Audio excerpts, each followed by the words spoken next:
So, what's up guys? So, pananibagong vlog na naman at kwentuhan na naman tayo dito sa ating vlog. So, trip ko lang to eh. So, gusto ko lang magsalita dito at hindi rin naman ako nagsasalita or hindi ako makipagkwentuhan sa mga tao. At parang ayoko lang hindi ako mahilig makipagkwentuhan sa mga tao na, alam mo yan, hindi ko masyadong kilala. Yung tipong isang tanong, isang sagot lang. Ganun. Pero minsan, pag trip kong makipagkwentuhan at yung magaan naman kukwentuhan yung isang tao, nakikipagkwentuhan ako. At share ko lang, itong topic na to isa sa nangyayari sa atin lahat. So,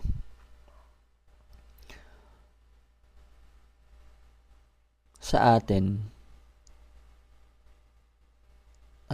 totoo, wala talagang may pakialam sa atin. Walang may pakialam. Kahit sino, walang may pakialam sa atin. Pag tayo lumabas ng bahay, stranger na lahat yan. Stranger na lahat yan. So, ang mga ganong bagay is dapat itatak natin sa isipan natin na walang may pakialam sa atin. Walang may pakialam. Ang mayroon talagang pakialam sa atin ay ang ating sarili. Sarili lang natin ang may pakialam sa atin. Minsan nga, yung sarili natin wala rin pakialam sa atin eh. 'Di ba? Napapabayaan natin yung sarili natin. Napapabayaan natin yung sarili natin sa pagkain, sa health natin, sa lahat ng aspeto minsan. Pero ang totoo ay sarili lang talaga natin ang may pakialam sa atin. Sarili lang natin. Yun ang katotohanan. Dahil pag dumaan ka sa labas, pumunta ka sa labas, kakain ka mag-isa, di ba? Pag nagugutom ka, papakainin mo yung sarili mo. Pag nauuhaw ka, papainumin mo yung sarili mo. So, pakailaman lang natin ang mga ating sarili. Huwag na natin pakailaman yung ibang tao dahil ang ibang tao, ang may pakailam lang dyan ay ang sarili nila. Kung nagugutom ka, hindi naman nila alam na nagugutom ka. Kung nauuhaw ka, hindi naman nila nauuhaw ka. Ikaw lang nakakaalam sa sarili mo. Kung may sakit ka, alam mo sa sarili mo. Nagpapagaling ang sarili mo. Nagpapahinga yung sarili mo. So, wag tayong mag-isip ng may pakialamang tao sa atin. Dahil ang totoo, ang may pakialam lang talaga sa atin ang ating mga sarili. So, pag may nakikita ba tayong sa daan na mga pulube, binibigyan ba natin ng pagkain?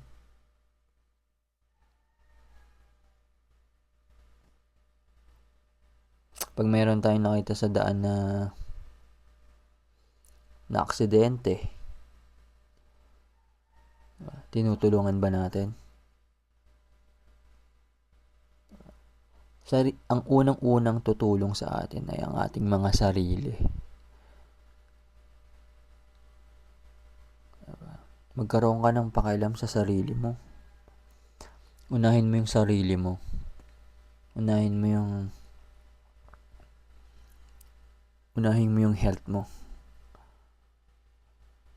Unahin mo yung finances mo. Unahin mo yung family mo.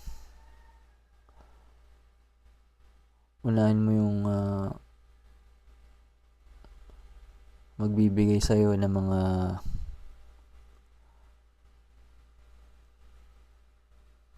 unahin mo yung mga bagay na magpapalakas sa'yo. Unahin mo yung mga bagay na magpapatalino sa'yo.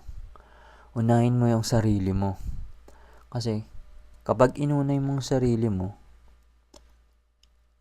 diba? Pag meron ka ng lahat ng yun, pag merong kompleto ka na sa lahat ng yun, aspect na yun, meron ka nun mga, sinabi ko kanina, na health, finance, diba? Ngayon, pwede ka nang tumulong sa iba. Maging selfish ka muna. Maging selfish ka muna. Diba? Magkaroon ka muna ng pake sa sarili mo bago ka magkaroon ng pakialam sa ibang tao. Dahil ang ibang tao, inuuna muna nila ang mga sarili nila bago sila tumulong sa iba. That's the reality. That's the reality. Yun ang napapansin ko sa lahat.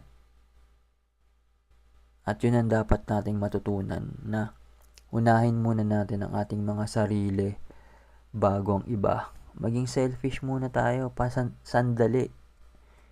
Ilang years lang tayo magiging selfish. Ilang years lang, punuin muna natin ang ating mga sarili. Punuin muna, paapawin muna natin. Nang sa gayon, makakapagbigay na rin tayo sa iba. Diba? Magkaroon muna na tayo ng pake sa ating sarili. Magkaroon muna tayo ng sarili natin, pang sarili muna. Bago tayo magkaroon ng pakialam sa iba. Kasi pag hindi pa tayo puno, paano tayo makakapagbigay sa iba? Meron nga akong narinig, or hindi ko alam kung kasabihan ba yun. Kapag kapuno na yung baso mo, umaapaw na yan. So, magkakaroon ka na ng chance na kapagbigay sa iba. Siyempre, puno na yung baso mo, puno na yung sarili mo, diba? Puno na yung sarili mo sa kaalaman. Puno na yung sarili mo sa finances. May finances ka na. Diba? Yung health. Diba? Malakas ka. Makakatulong ka talaga sa iba. Diba? Kaya ang much better talaga na kailangan natin punuin muna natin yung sarili natin bago yung ibang tao. Magkaroon muna tayo ng pakialam sa sarili natin bago sa ibang tao. Kasi pag nagkaroon tayo ng pakialam sa sarili natin, lahat yan, makakatulong din tayo sa iba. Maging selfish muna tayo, panandalian. Hindi naman masamang maging selfish. Hindi masama yun. Hindi masamang maging selfish. Hindi masama. Ang masama, greedy ka na. Sobrang greedy ka na. Yun ang masama. Yung talagang tipong meron ka namang pambigay, talagang hindi ka na masyado kang Ang masama, yung sobrang greedy ka na. Talagang umaapaw ka na, tapos hindi ka pa nagbibigay. Masyado kang makunat. Diba? Yun. Yun ang masama. Sobrang greedy. Parang inaangkin mo na lahat. Sobrang apaw mo na, tapos talagang pinipigilan mo pa umapaw. Yun ang sobrang greedy. Kaya, maging selfish, maging unahin ang sarili, magkaroon ng pakialam sa sarili. So, sana meron tayong natutunan doon, at sana isa puso natin at isa utak natin yun. At kita-kits na lang sa next vlog.